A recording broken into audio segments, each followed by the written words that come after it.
প্রিয় শ্রোতা, আপনারা শুনছেন রেডিও পডকাস্ট কৈশোরের ভাবনা। অনুষ্ঠান প্রচারিত হচ্ছে বাংলাদেশ বেতার কক্সবাজার থেকে মধ্যম তরঙ্গ 228.31 metre band, 1314 kilohertz, FM 100.8 megahertz এবং বাংলাদেশ বেতার অ্যাপসে। সবাইকে স্বাগত জানাই আজকের পর্ব ভবিষ্যতের সেতুতে। অনুষ্ঠান উপস্থাপনায় আছি আমি KM সানাউল হক।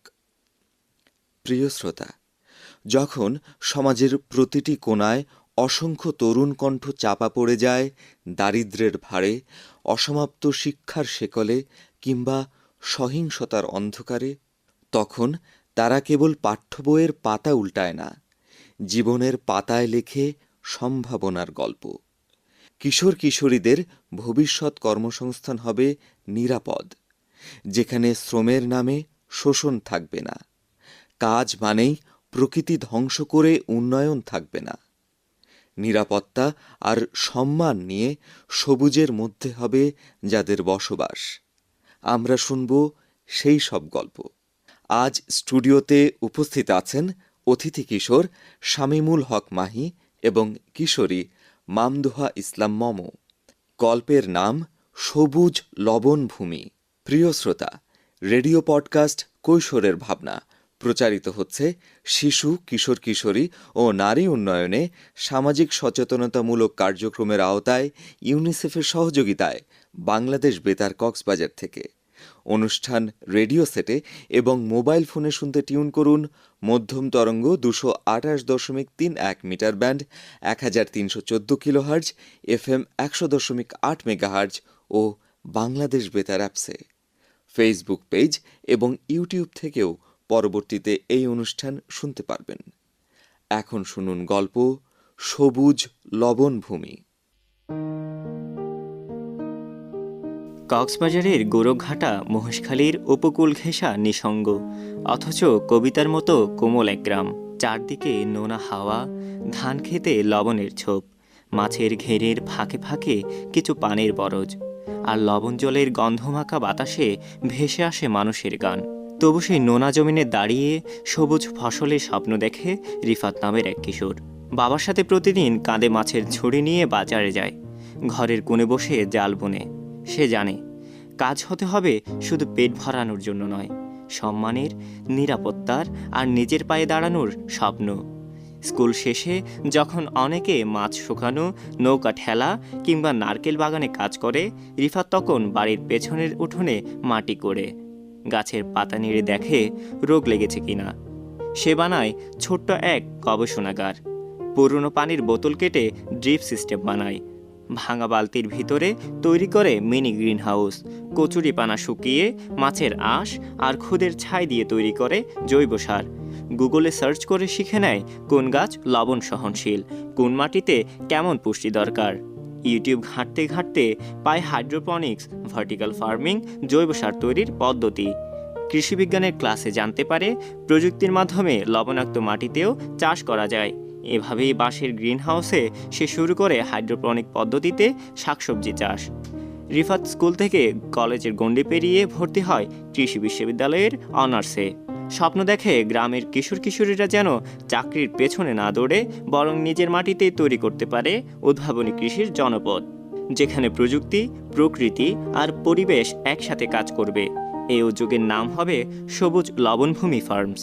সেখানে ছেলেমেয়েরা পড়ালেখার পাশাপাশি শিখবে হাইড্রোপনিক চাষ, মানে পাইপে বসাবে শাকসবজির লাইন, রুটিং হরমোন দিয়ে কলম করে টমেটো ও বেগুন উৎপাদন, কম্পোট উৎপাদন ইউনিটে রান্নাঘরের বর্জ্য, মাছের আঁশ আর গাছের পাতা থেকে বানানো হবে জৈব সার। কৃষি অ্যাপ আর স্থানীয় কৃষি অফিসের সহায়তায় চলবে ভিডিও সেশনে প্রশিক্ষণ। অনলাইনে পণ্য বিক্রি করার ওয়েবসাইট তৈরি হবে। সবুজ অ্যাম্বাসেডর প্রোগ্রামের মাধ্যমে প্রত্যেক কিশোর কিশোরী স্থানীয় স্কুলে কৃষি ক্লাসে গিয়ে শেখাবে পরিবেশ বান্ধব চাষের পদ্ধতি। নিরাপদ কর্মসংস্থান মানে শুধু চাকরি নয়, নিজের মাটিকে ভালোবাসা। কাজ মানেই শহরে গিয়ে নির্মাণ শ্রমিক হওয়া নয়, টাকা প্রয়োজন মানেই বিদেশ পালানো নয়। গ্রামের কিশোর কিশোরীদের চেষ্টা একসময় নজরে পড়ে কৃষি গবেষণা ইনস্টিটিউটের। তারা বলেন, তোমাদের কাজ মাঠ পর্যায়ের সমস্যা সমাধানে কাজে লাগবে। কম খরচে পরিবেশ বান্ধব চাষাবাদ হলে যে কৃষক লবণাক্ততার কারণে চাষাবাদ ছেড়ে দিচ্ছেন তাদের কাছে বৈজ্ঞানিক সমাধান পৌঁছে দেওয়া যাবে। কীটনাশকের ব্যবহার কমবে এবং প্রযুক্তি ব্যবহার করে ফসলের উৎপাদন বাড়বে। স্থানীয় এক সাংবাদিক সেই সবুজ লবণভূমি ফার্মসের গল্প তুলে ধরে পত্রিকায়। তারপর সময়ের সাথে সাথে কাজের পরিধি বাড়তে থাকলে রিফাতের দল ডাক পায় ঢাকার এক কৃষি সম্মেলনে যোগ দেওয়ার, যেখানে তারা লবণাক্ত অঞ্চলে সবুজ ফসল উৎপাদনের গবেষণা তুলে ধরে। সেদিন সম্মেলনের মঞ্চে দাঁড়িয়ে রিফাত বলেছিল, আমাদের লক্ষ্য চাকরি নয়, আমরা দয়া চাই না, লক্ষ্য হলো নিজের কর্মসংস্থান করা, আরও 100 জনের জীবিকা নিশ্চিত করা। আমাদের জমি লবণাক্ত, কিন্তু আমাদের চলার অর্থ ক্ষেতের কাছ থেকেও আসতে পারে। আর উদ্যুক্ত হওয়া মানেই শুধু ব্যবসায়ী নয়, উন্নয়নের পথিক হওয়া। তার কথায় এখন অনুপ্রাণিত হয় শত শত কিশোর কিশোরী। অনেকে ফেসবুক পেজ খুলে নিজেদের উৎপাদিত পণ্য বিক্রি করা শুরু করেছে, কেউ নিজেই জৈব সার তৈরি করে আশেপাশে সরবরাহ করছে। স্বপ্ন এখন আরও বড়, রিফাত পূর্ণাঙ্গ গবেষণা কেন্দ্র গড়বে, যেখানে গ্রামের তরুণেরা বিনামূল্যে শিখবে বিজ্ঞান ও প্রযুক্তি নির্ভর কৃষি আর নিজের ভবিষ্যৎ নিজে গড়ার কৌশল। পূর্ব আকাশে রং ছড়ানো সূর্যটা যেন একটু ধীরে উঠেছিল সেদিন। নাফ নদীর ধারে কক্সবাজারের এক নিঃশব্দ গ্রাম। কাঁচা রাস্তা, কুয়াশা মোড়া সকাল আর নারিকেল পাতার ফাঁক গলে আসা সোনালি আলোয় যেন প্রকৃতির স্বপ্ন বুনছিল। এই গ্রামের জীবনচিত্রে প্রতিটি মুখে ছিল পরিশ্রমের ছাপ, আবার কোথাও কোথাও লুকিয়ে থাকা স্বপ্নের জোনাকিরা টিমটিম করছিল। রোদের আলো ছুঁয়ে যে সকালটা শুরু হয়েছিল, সেটাই ছিল নীলা আর সোহাগের জীবনে এক নতুন অধ্যায়ের সূচনা। নীলা আর সোহাগ দুজনেই ছিল সেই আলো আধারের মাঝে জন্ম নেওয়ার স্বপ্নবাজ কিশোর কিশোরী, 10ম শ্রেণীর ছাত্রছাত্রী। কিন্তু মনের ভেতর ছিল দিগন্ত পেরোনোর তৃষ্ণা। নীলার বাবা গ্রামের হাটে পানের দোকান চালান, মা কাজ করেন আশেপাশের ঘরে। ছোট্ট মেয়েটির চোখ ঝলকে উঠত বইয়ের পাতায় বিজ্ঞানের চিত্র দেখলেই। ছোটবেলা থেকেই নীলার ছিল বইয়ের প্রতি টান, বিশেষ করে বিজ্ঞানের। স্কুলের সেই পুরনো কম্পিউটার ল্যাবে যখন প্রথম পেইন্ট প্রোগ্রামটা খুলেছিল, সে যেন নিজের কল্পনার মহাকাশে ভেসে গিয়েছিল। তার মনে চলত এক নিঃশব্দ যুদ্ধ, স্বপ্নকে ধরে রাখার লড়াই। চোখের ভিতর ছিল অদ্ভুত এক দীপ্তি, নিজেদের ভাগ্য বদলে দেওয়ার। তার স্বপ্ন ছিল সফটওয়্যার ইঞ্জিনিয়ার হওয়া। আর সোহাগ, সে ছিল নীলার সহপাঠী। একটা ভাঙা রেডিও কিংবা খেলনা গাড়ি তার হাতে মানে শল্য চিকিৎসকের মতো খোলাখুলি। পুরনো ঘরঘড়ি সব কিছু খুলে দেখে তার ভিতরে কি আছে, কোনো যন্ত্র কোথায় লাগানো যায়। তার স্বপ্ন একদিন বড় হয়ে মেকানিক্যাল ডিজাইন শেখা, নিজে কিছু একটা তৈরি করা। বাবাকে হারিয়েছে ছোটবেলাতেই, তবে মায়ের অস্থির হাতের ছোঁয়া তাকে জীবনের কঠিন দিক শিখিয়েছে। কিন্তু সে হারেনি, বিশ্বাস করত যন্ত্রের গায়ে যদি ঠিকঠাক ছোঁয়া দেওয়া যায়, জীবনও ঠিক হয়ে যেতে পারে। তবে গ্রামের বাস্তবতা স্বপ্নকে চেপে ধরে। মাধ্যমিকের পর গ্রামের বেশিরভাগ মেয়েকে বিয়ের পিঁড়িতে বসিয়ে দেওয়া হয়, আর ছেলেদের পাঠিয়ে দেয় শহরে রিক্সা চালাতে, হোটেলে কাজ করতে কিংবা কারখানায়। কিন্তু নীলা ও সোহাগ, তারা চাইতো একটা সেতু, যে সেতু ভবিষ্যতের জন্য কর্মসংস্থান তৈরি করবে, যার উপর দিয়ে হাঁটলে কেউ আর বাধা হয়ে দাঁড়াতে পারে না। ঠিক সেই সময়ে একদিন স্কুলে আসে একটি দল, ভবিষ্যতের সেতু নামের একটি সংস্থা। তারা বলে, আমরা শেখাবো ডিজিটাল জগতে বাঁচার কৌশল, কম্পিউটার চালানো, ইন্টারনেট, কৃত্রিম বুদ্ধিমত্তা, কোডিং এবং ভিডিও এডিটিং। আরও বলেছিল, সব প্রশিক্ষণ হবে বিনামূল্যে, শুধু চাই তোমাদের আগ্রহ আর চেষ্টা। সেই দিন নীলার বুকের ভেতর কেঁপে ওঠে। এ যেন সেই দরজা যার ওপারে অপেক্ষা করছে তার স্বপ্ন। সোহাগ, সে পাশে দাঁড়িয়ে চুপচাপ মাথা নাড়ে। তার চোখে সেই পুরনো ঘড়ির মতোই সময়ের কলযন্ত্র ঘুরতে শুরু করে। এই সেতুটা পেরোতে পারলে বদলে যাবে তাদের দুনিয়া। প্রশিক্ষণ শুরু হয়। সপ্তাহে 3 দিন স্কুলের পর প্রশিক্ষকের সঙ্গে অনলাইনে ক্লাস, বাকি সময় নিজেদের কাজ করা। নীলা ইউটিউব থেকে শেখে ভিডিও এডিটিং, ফ্রিল্যান্সিং। আর সোহাগ, সে পুরনো মোবাইল দিয়ে শেখে 3D মডেলিং। তাদের রাতগুলো কেরোসিনের বাতির আলোয় আর চোখগুলো স্বপ্নের অগ্নিস্নানে জল করত। মোবাইলের সামান্য ডেটা প্যাক দিয়ে অনলাইন ক্লাস, সব কষ্ট সব যেন তুচ্ছ হয়ে যায় স্বপ্নের সামনে। এভাবেই 1 বছর কেটে যায়। নীলা এখন অনলাইন ভিডিও এডিটর। দেশের বাইরেও তার ক্লায়েন্ট। আয় শুরু করেছে, যা দিয়ে মায়ের ওষুধ, ভাইয়ের স্কুল ফিস সব কিছুতেই হাত বাড়ায়। সোহাগ ইন্টার্নশিপ করেছে স্থানীয় এক স্টার্ট আপে। সে এখন ডিজাইন করে এমন যন্ত্র যেগুলো একদিন বাজারে আসবে। মাস 6 পর তারা অংশ নেয় ভবিষ্যতের সেতু স্কলারশিপে। একদিন সোহাগ প্রশ্ন করে, নীলা, আমরা কি পারলাম? নীলা হেসে বলে, আমরা শুরু করেছি। ভবিষ্যতের সেতু তো এমনই, যার প্রথম সিঁড়িতে পা দিলে পেছনে তাকানোর অবকাশ থাকে না। স্বপ্ন দেখলেই হয় না, তার জন্য সাহস লাগে, পরিশ্রম লাগে, আর লাগে সেই সেতু পার হবার সিদ্ধান্ত। পাখিরা তখন ফিরছে বাসায়। আকাশে সোনালি আভা। নাফ নদীর জলে পড়া রোদের আলোয় দেখা যাচ্ছিল 2 কিশোর কিশোরীর ছায়া। তারা হেঁটে চলেছে এক অদৃশ্য সেতুর উপর দিয়ে, যেটা গেছে ভবিষ্যতের ঠিকানায়। আলোয় দেখা যাচ্ছিল 2 কিশোর কিশোরীর ছায়ার তারা হেঁটে চলছে এক অদৃশ্য সেতুর উপর দিয়ে, যেটা গেছে ভবিষ্যতের ঠিকানায়।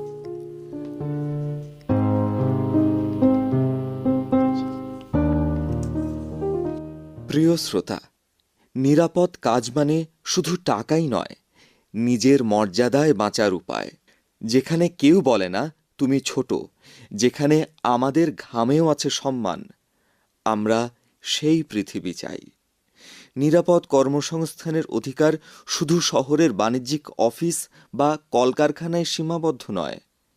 যে কোনো ছেলে মেয়ে যদি সঠিক জ্ঞান, প্রযুক্তি আর উৎসাহ পায়, তবে গ্রাম থেকেই গড়ে উঠতে পারে উদ্যোক্তা, কৃষি বিজ্ঞানী, সমাজের পথপ্রদর্শক।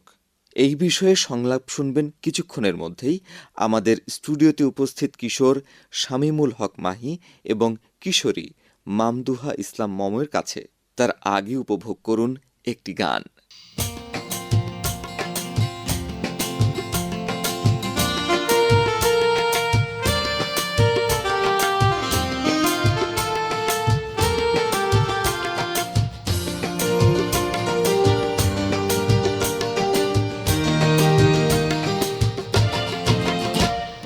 শিশুরা ফুল, শিশুরা আলো, তাদের ভবিষ্যৎ হবে না কালো। শিশুরা ফুল, শিশুরা আলো, তাদের ভবিষ্যৎ হবে না কালো। তাদেরকে কেউ হেলা করো না, তাদের স্বপ্নকে মুছে দিও না। তারা হোক মুক্ত আকাশের পাখি, শিশুর হাসিতে ভরে থাকুক পৃথিবী। শিশুরা ফুল, শিশুরা আলো, তাদের ভবিষ্যৎ হবে না কালো।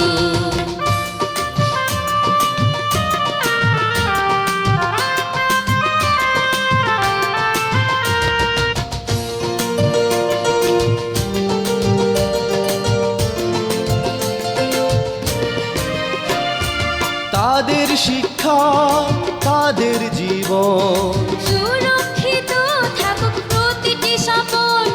তারা বেড়ে উঠুক ভালোবাসায়, পৃথিবী হাসুক তাদের ছোঁয়ায়। শিশুরা ফুল শিশুরা আলো, তাদের ভবিষ্যৎ হবে না কালো।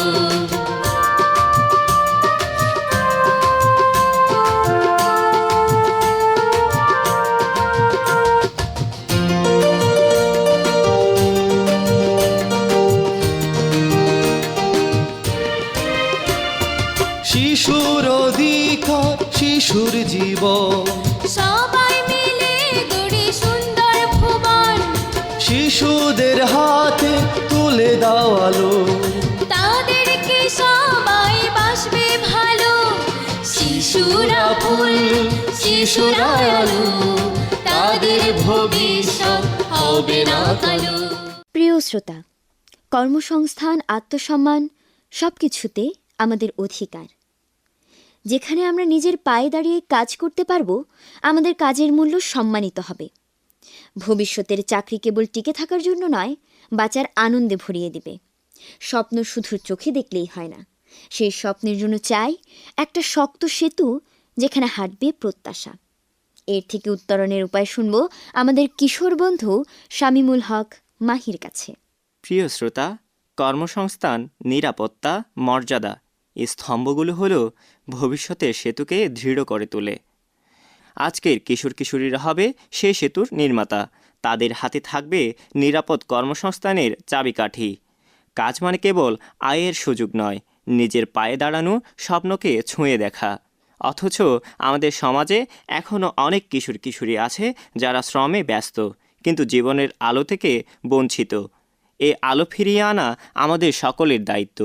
প্রিয় শ্রোতা, আমাদের দরকার এমন কাজ যেখানে কেউ বলবে না তুমি ছেলে বলে এই কাজ করো, বা মেয়ে হলে এই কাজটা করতে পারবে না। আমাদের পরিচয়, আমরা মানুষ, আমাদেরও আছে সমান অধিকার। অভাবের কাছে মাথা নোয়াবো না, বরং হাতের মুঠোয় তুলে নেব নতুন দক্ষতা। আগামীর পৃথিবীতে আমাদেরও থাকবে এক টুকরো জায়গা। এই ভাবনা নিয়ে এখন কথা বলছি কিশোর বন্ধু শামীমুল হক মাহির কাছে। প্রিয় শ্রোতা, তুমি কি কখনো ভেবে দেখেছ কৈশোরের নিরাপদ কাজ পাওয়াটা কতটা কঠিন? সমাজে এখনও কাজের মানে শুধু আয়, মর্যাদা নয়। আমাদের মেয়েদের জন্য তো সেই পথ আরও কঠিন। আমি যখন বাবার সঙ্গে দোকানে কাজ করতে যাই, তখন অনেকে হেসে বলে, ছোটবেলা থেকেই পয়সার লোভ ঢুকেছে। কিন্তু কেউ বোঝে না, দক্ষতা বাড়াতে কাজ শিখতে হবে ছোটবেলা থেকেই। মেয়েদের জীবন শুধু রান্নাঘরে আটকে থাকবে না, প্রযুক্তি ল্যাবেও কাজ করতে পারবে। তাদের হাতেও থাকবে কোডিংয়ের কিবোর্ড। শুধুমাত্র চাকরি বা দক্ষতা নয়, দরকার নিরাপদ কর্মপরিবেশ, যেখানে কোনো কিশোর কিশোরী শোষিত হয় না, নিগৃহীত হয় না এবং একে অপরকে সহায়তা করতে পারে। প্রিয় শ্রোতা, অনুষ্ঠান সম্পর্কে সুনির্দিষ্ট মতামত জানাতে পারেন বাংলাদেশ বেতার কক্সবাজার ফেসবুক পেজে। যারা অনুষ্ঠানটি শুনেছেন এবং তথ্য দিয়ে সহায়তা করেছেন, তাদের প্রত্যেককে জানাই আন্তরিক ধন্যবাদ।